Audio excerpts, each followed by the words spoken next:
Welcome back. She is a girl mom and an author, and she's taking us on a journey that is both far from home and very close to her heart. Today we are here with Meg Stafford, the author of Who Will Accompany You, which is all based around life-changing travel. Okay, amazing book. Tell us more about it. I know the travel is kind of the core, but there's so much more to it.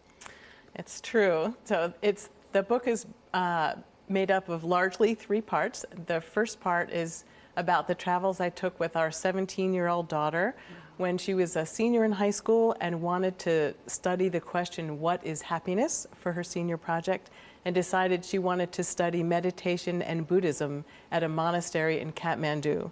So we couldn't just pop her on a plane and send her off around the world. So we decided that I would accompany her to Nepal, and while she was studying at the monastery, I trekked to the Annapurna base camp with a friend and guide. Wow. So the book goes back and forth between our two perspectives. And the second part was when our 23-year-old was living and working in a remote part of the country of Colombia, where she was living in a community that was intentionally peaceful and not wanting to be aligned with the military, the paramilitary, or the guerrillas. Wow. So she and her colleagues would literally wear bright blue shirts and walk with people from place to place, or various other activities. Wow. And the last part is about how travel came to be important to all of us, and about how I negotiated this with my husband, and sort of wrapped it all up together. He had to say yes to this too. He did. He was certainly a part of it, even if he wasn't there with us. And I think we have some amazing photos to show as well of those travels, because they're just fascinating. And some of those photos are in the book as well. Yes. Okay, before I move to my second question, what did your youngest daughter decide? What is happiness? What did she come to? Oh boy, she came up with a very concise formula that I might not be able to get back to you. But But it involves listening to yourself and doing what you love, and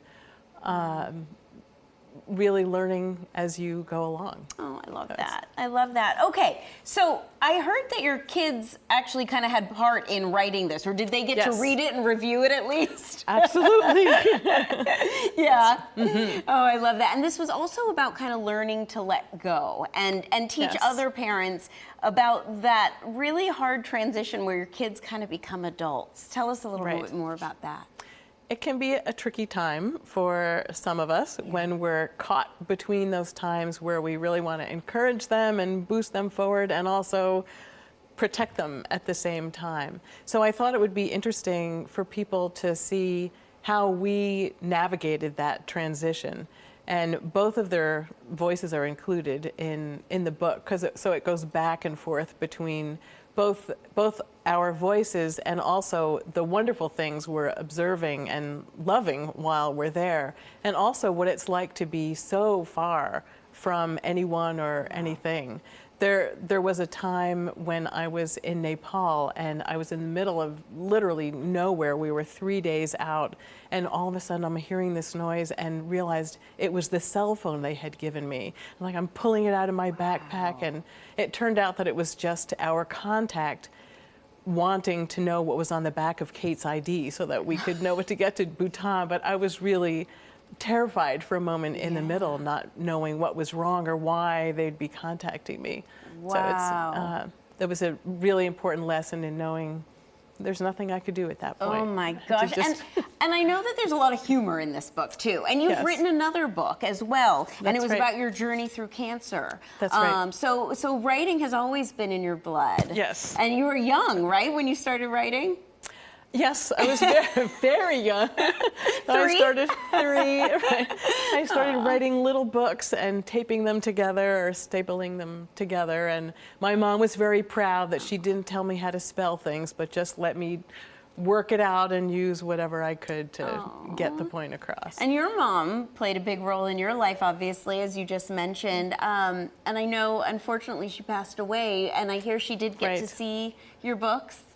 She passed just a few months before the book came out, but she was able to see the cover and was really encouraging and engaging with me about it, and asked, like, who will accompany you? Like, what does that mean? And so she was certainly a part of it, and I dedicated it to her because travel was close to her heart as well. I love that. Thank you so much. Mother's Day is around the corner. I think right. everybody needs to pick up a copy of this. It's called Who Will Accompany You? It is on Amazon right now. And you can check out more from Meg, see her speaking engagements, say hi. You can go to megstafford.com for all that good information. We've had some showers earlier this morning move across